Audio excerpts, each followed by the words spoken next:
beast! Ah!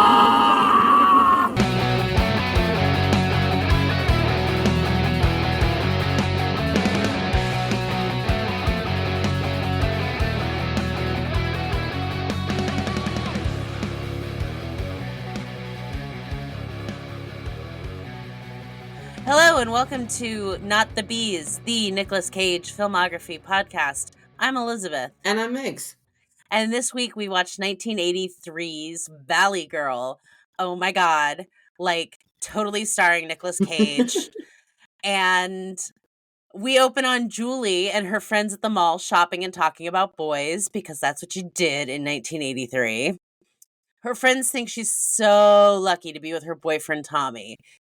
They run into Tommy on the way out, and Julie gives him shit for not calling for 2 days. The girls go to the beach. There's a party coming up they're really excited about. One of the girls sees Randy on the beach and thinks he's hot. Randy is Nicolas Cage.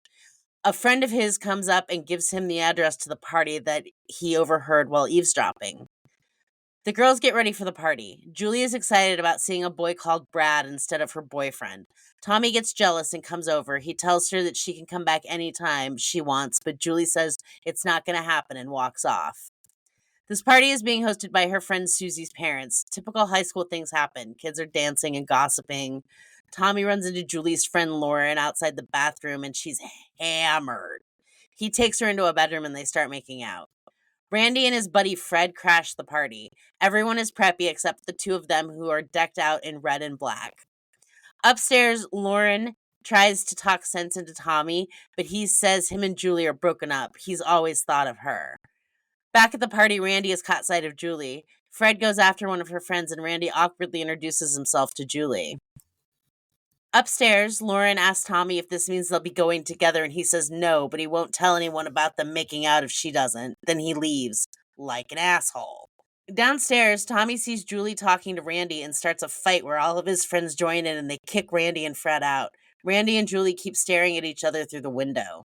Fred and Randy drive away, but Randy makes Fred stop the car because he's frustrated that they got kicked out because he wants Julie. They're going back. Randy gets in the driver's seat and they take off back to the preppy party. Randy sneaks in through the bathroom window and hides in the shower stall waiting for Julie to come in. Once she does, he comes out and tells her not to be afraid. She's happy to see him, but asks what he's doing back here. He says he thought maybe they could get out of there. She asks where they'd go and what they'd do, but he says he doesn't care. Go anywhere, do anything. She says her best friend has to come, and he says okay, we'll be waiting outside. Julie's friend Stacy is not into hanging out with these guys and offers money so no one finds out she hung out with them. Stacy and Fred bicker in the back seat while Julie and Randy can't take their eyes off each other as they drive through Hollywood. Randy calls out to punks and others he knows on the street. Randy and Fred take the girls to a club. Stacy makes a big deal about the club being dirty, but Julie seems fascinated by it and by Randy. He wants to know when he can see her again, but she says hold on, see how the night goes. He says it's what he wants, to see her again. She says she's here now. They share googly eyes, and she tells him she feels so connected to him. They kiss. At home, Julie's dad is freaking out, waiting up for them, but her mom reminds him of their own night in the cemetery. She looks wistful. He looks concerned. Randy, Julie, Fred, and Stacy are parked. Randy and Julie are making out in the car while Fred chases Stacy around the car playfully. Randy wants to see Julie tomorrow, but she has to work. He asks where, and she says with her parents. They make out some more, but Stacy begs her to leave. She needs to go home. Randy drops Julie off in the morning. Randy asks if she'll be in trouble. She says her folks are pretty cool, but she's never stayed out all night. He kisses her goodbye and says he wants to see her tomorrow. She goes inside. Her parents are awake. They give her the 3rd degree. Her mom says they understand and anything she did is fine, but they were worried. Julie has a typical high schooler reaction, but wishes her parents would just punish her like normal parents. Next, they're at school, and it's driver's ed. Julie is driving, her friends are in the backseat, and her driving instructor is nervous because all they are talking about is the boys from the party. Her friends are worried Tommy will find out about Randy. And let's be clear here, Tommy and Julie are broken up. Yeah. But everybody wants Tommy to get back together with Julie. Well, everybody wants Julie to take Tommy back. Yes. Essentially, yeah. At Susie's house, Susie's boyfriend Skip shows up with groceries and her mother tries to hit on him, but he says he's only delivering the groceries and he has a few more deliveries, and the flirting seems to make him very nervous. And when mom mentions Susie will be home soon, Skip is relieved and leaves quickly. In the afternoon, Julie is at work. Her parents own a diner called Food for Health. They're giant hippies. Randy shows up to see her and she introduces him to her dad. Randy is worried she got in trouble, but she didn't. She says, "Let's get out of here," and grabs his hand and they leave. Next, we have a montage of Randy and Julie hanging out at diners, walking around, making out, etc. At school one day, Tommy asks her friends where Julie is. They tell him about Randy. He says he's worried if he talked to her, he'd set her straight, but she dumped him. He doesn't want to get involved.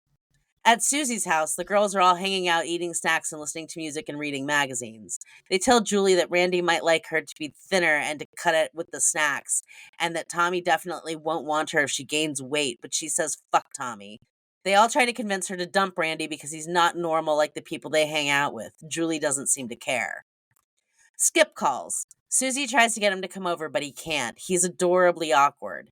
They get off the phone and the girls start talking about dick size and how a Hollywood air shrinks them on. They all laugh. Skip ends up going to Susie's house the next day and letting himself in. He calls out, but no answer. He goes upstairs and a girl is showering.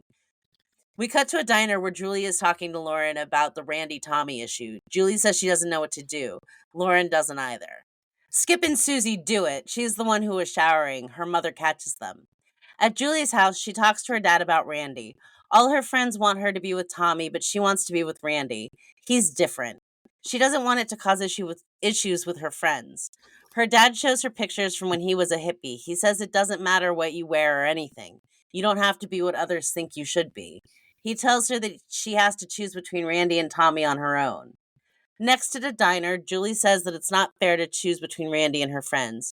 Her friends tell her that life isn't fair. They ask if she did the right thing. She says she doesn't know, but it was all fun while it lasted. They are thrilled Julie chose them. They say, "Don't worry about Tommy. He still wants you back." Tommy comes over to the table and the girls leave so he and Julie can talk. She tells Tommy it's over with Randy. He was just different. Tommy asks if it's what she wants and she nods and puts a bracelet on her. He invites her out for the night and she agrees. At her house that night, Randy shows up and Julie asks why he didn't call. He should have called. He didn't think it was that big a deal. She says she has to go to bed and tries to close the door. He stops her and says okay, but he loves her. That's all he wanted to say. She starts to cry. He asks when he can see her again, and she becomes very upset and says you can't see him anymore, and he figures out that it's her friends. What's between them is between them, not her friends. He tells her fuck you and to fuck off, and he leaves. Randy gets drunk walking around crying and goes to the same club he took Julie to. A woman named Samantha picks him up and they go into the bathroom. When Randy comes out of the bathroom, the band on stage is playing the same song they played when he took Julie to the club that first time. So Randy leaves. He's drunk and starts a fight with a car, and one of those guys goes to get out and fight him, but Fred is there suddenly and grabs Randy and drags him into an alley. Randy gets sick and tells Fred to leave him alone, but Fred isn't having it. Don't feel sorry for yourself because some valley girl doesn't want you. Randy feels sorry for himself a little bit more, and Fred tells him that if he really wants this girl, put out all the stops and be super romantic. The next day, as Julie is being picked up by one of her friends and her friend's mom, Randy gets into the back seat and tells her he loves her, but she tells him to get out. At her friend's house, while doing their nails and listening to the radio, Randy dedicates a song to Julie. She finds a film strip and a book he left for her. He's the ticket taker at the cinema and the food server at the drive-up burger joint. One morning, Julie wakes up and Randy is camped out on her front lawn in a sleeping bag. Fred tells him what he's doing isn't working. He has a plan. It's the night of prom. Julie's friends know Tommy got a hotel room, but they don't know if Julie knows. Tommy picks her up, but her dad is not handling it well and goes to the bathroom to smoke a joint before taking pictures. Tommy and Fred arrive at the prom right after Julie and crash it. It's a typical prom. No cups for punch, boys trying to spike that punch, boys trying to get girls to leave early for sex, etc. Fred spots Stacy and points Julie out to Randy. His whole plan was just to crash the prom. Now it's time to announce the prom king and queen. Tommy keeps trying to kiss Julie, but she isn't having it. Randy comes backstage where Tommy and Julie are waiting and starts a fight with Tommy. As the teacher announces them as the king and queen and the curtain is drawn back, Randy knocks Tommy onto his face in the stage and then all hell breaks loose. Randy and Julie run for the exit, all smiles, while Tommy and his goons give chase. Randy and Julie start a fight, and Julie pies Tommy in the face. The rest of the room evolves into a giant food fight. Julie and Randy make it to the car Tommy had rented for the night, and the driver asks, Valley Sheridan, right? Randy smiles and says, yeah. Julie takes off Tommy's bracelet and throws it out the window, and they drive off. Megan, totally, what did you, think about, this film? It was totally gnarly. It was totally amazing. This movie is so 80s, it hurts. It's so 80s. No, this movie was cute. I really only took a couple of notes, because it was just a really cute, coming of age, teenage romance that, the 80s are just so well known for. The first note I really took was how incredibly uncomfortable Julie's parents' relationship is. The secondhand embarrassment is so severe. And you know what it actually reminds me of? Do you remember that recurring skit on SNL with Will Ferrell and Sherry O'Terry where they were Dave and Barbara, the lovers? No. Oh my god. It was just a disgustingly awkward skit where they were just hands all over each other. And I just have to wonder if that skit was modeled after this movie somehow. Because it's just, although I will also say one thing more about the parents in this movie. Because typically when we see, especially an 80s or 90s movie about teenagers, their parents are in their 50s or look like they are. And the parents in this movie didn't. They looked like they were in their 30s. Yeah. They looked like normal, typical aged parents of teenage kids, which was different than what I'm used to seeing. They're not all just uptight squares. The teenagers also looked like teenagers. Yeah. Yeah. My only other note is at the prom, this is a junior prom. So I had assumed this is, high school, they're upperclassmen, juniors and seniors. How old is Julie? Is she 15? Is She's she a in junior. 10th grade? She's a junior. She's at least in 11th grade. I mean, still, that's just, it's so young. 16, 17. That's when all the good hormones are running. I mean, I suppose that's true. What did you think of young, shirtless Nick Cage walking out of the ocean? I mean, listen, Nicolas Cage is a handsome man. He became a lot more handsome once he got his teeth fixed. But this movie, his just natural appearance, is it works to his benefit in this movie because he looks, he's not that traditional handsome kid. He looks punky. He looks, yeah, out of the ordinary, not typical preppy good looks, but it works really well. And I don't know, this movie was strangely good. It was, I mean, it's no John Hughes vehicle, but it's a good movie. I thought it was decent. I enjoyed it. My only critique would be that the direction lingers a little on things that are stupid for it to be lingering on. There's too much driving and showing off Hollywood, for example. I'll agree with that. So the director is a woman. She lingers on some things a little too long, in my opinion. But I thought this was a really cute movie. I think it has a great soundtrack. Oh, it has an amazing soundtrack. Nicolas Cage was adorable and so he played Smitten so well. You know what? That's a really good point because I think that him and Deborah Foreman, the girl that played Julie, I think they had really excellent on-screen chemistry. You could feel it between them. Yep. Yeah, no, I absolutely agree. I liked Lauren a lot too. She was the one friend who made out with Tommy. I liked her a lot. Yeah, she was fun. She was a lot of fun. I mean, there's not, a lot of big names in this movie. There's no, like, this was 1983. I think this was like his fourth or fifth project that he'd had. So, Second. It's second. his second film. It's a second movie. Okay, yeah. So, I mean, like, there's not, a whole lot of people of note in this movie. But it's not just watchable, it's an easy watch. Yeah. And I mean, it's only about an hour and a half long, and we've watched some movies that were that length that felt like years. Yeah, this was easy breezy, fun. Yeah. Went along at a really good clip. I love the little, it's not a montage, but it's a series of scenes of him trying to prove to Julie that he loves her. I doing everything he can to be romantic, I thought was wonderful. Yeah. Yeah, I thought it was really cute. I did look up a little bit of trivia over this. Nicolas Cage did have a crush on Deborah Foreman, so on his part, there was very little acting when it came to that. It's also the first movie where he was billed as Nicolas Cage.